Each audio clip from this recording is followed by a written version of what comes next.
The other project we're going to do today is deal with the byproduct of all of that power, heat.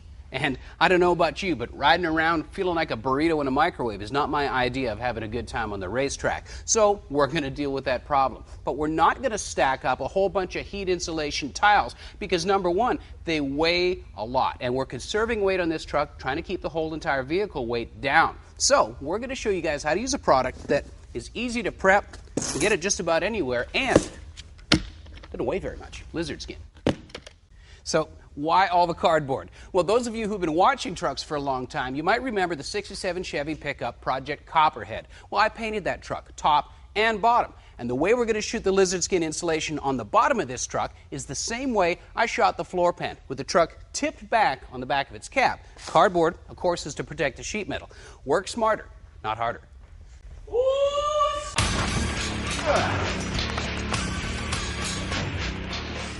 Who put that thing in the way?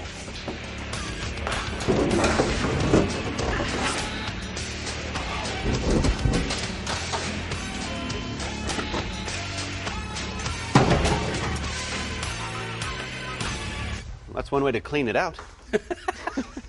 Thanks, guys. Now, there's a couple of things you notice right away with the cab stood up on end.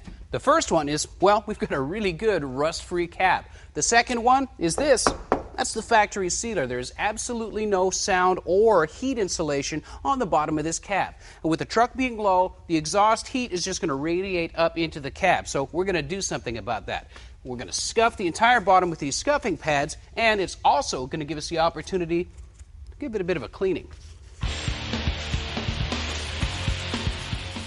The red scuffing pads you will find in every body shop on the planet, and they're the perfect tool for prepping this bottom since it's an inconsistent surface with lots of gaps.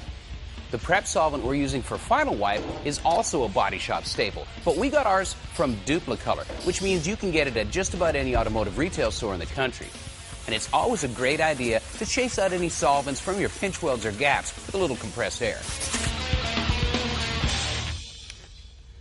Now, rarely does something high-tech come in a paste, but that's exactly what lizard skin is. It's a sprayable, water-based thermal barrier that's filled with ceramic particles. And just like your ceramic-coated headers keep the heat from out of the engine bay, this stuff keeps the heat from out of the cab. It's safe to use, it's environmentally friendly with easy cleanup, and it's even easier to spray if you use a kit that they also offer. The kit includes this siphon feed gun, which is all we're going to need today because of the way our workpiece is set up. But they also have this hose attachment that allows you to get inside door frames and tight crevices. And this attachment here that allows you to drop it down into the bucket, attach a piece of hose the length that you need to where you can work independently of the bucket with the gun body itself, if you've got a huge job. This is pretty necessary. This is included in the kit as well and allows you to stir up the paste and make it into a consistent format. Just attach it to a cordless drill and you're done.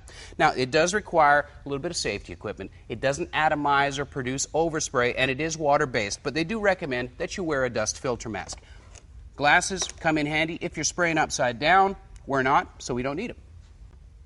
Now, we're going to do a little experiment today. Lizard skin claims to be a lightweight thermal barrier, so the weight of the bucket is going to be measured before and after. Right now, it weighs in about 12 pounds.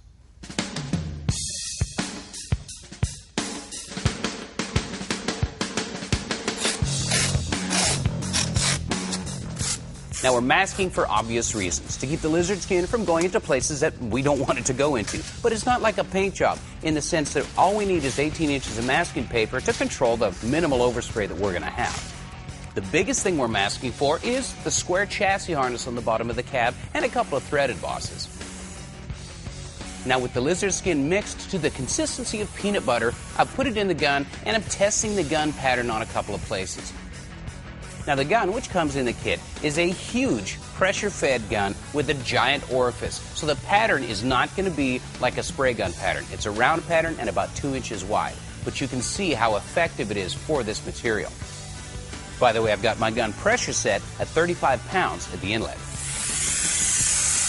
Here, with the film in real time, you can see the thickness and consistency of the lizard skin paste. But that doesn't mean it's heavy. It's very light.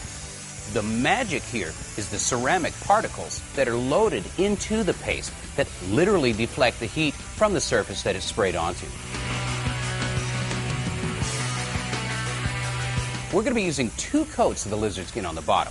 The first coat is thick, the second coat is just as thick, which ends up giving us a consistent film and a nice, even texture.